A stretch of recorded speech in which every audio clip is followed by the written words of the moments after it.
Za nogometaši Domžal so uvodni 3 dnevi v turški Antaliji. Ritem 2 treningov na dan je izjemno zahteven, a se rumeni nad njim ne pritožujejo.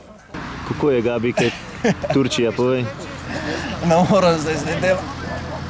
Saj si videl.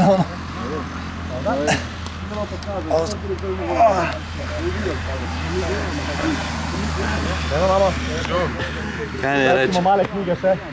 Moramo poslušati trenerje. Pritisni maksimum, dej vse vso moč proti telesu, ajde. Napni vse, opa. Brez milosti je tudi trener vratarjev Janez Strajnar, ki ima v svojem trenažnem procesu celo vrsto zanimivih vaj.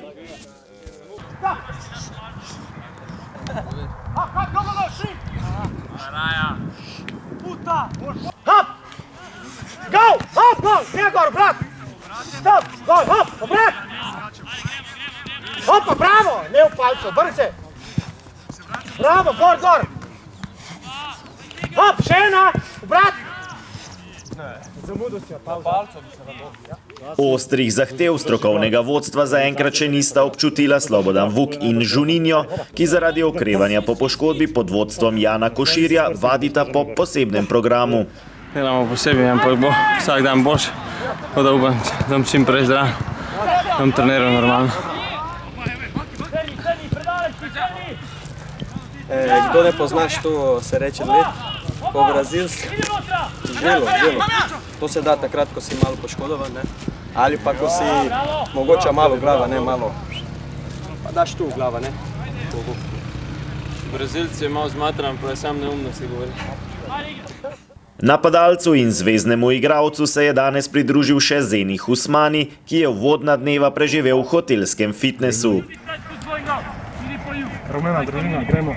Ja, zelo lep občutek, da sem z ekipom in z igralcima skupaj. Bolj se počutim in upam, da bo in dalje tako kot zdaj. Verjetno ste tudi vi opazili, da zvezni igralec v tej izjavi ni najbolj nazorno pokazal svojega počutja, zato poizkusimo še enkrat. Če da bo na televizija, majke mi, če da bude. Izven pogona ostaja Antonijo Mance, ki ga tarajo bolečine v hrbtu. Nekaj treningov pa je zaradi vnetja predčasno zaključil Kenan Horić, ki mu zaradi manjšega števila minut na igrišču ostaja preveč energije. To je stih s javnosti. Bravo, ovo je predsjednik. Mahni kameri. Kakšne posledice bo nosila ta izjava, bo povedal pravi predsednik Stane Oražem. Rumeni pa že pogledujejo proti prvi pripravljalni tekmi na turških tleh. V petek ob 14. po slovenskem času se bodo pomerili z gruzijsko Čikuro.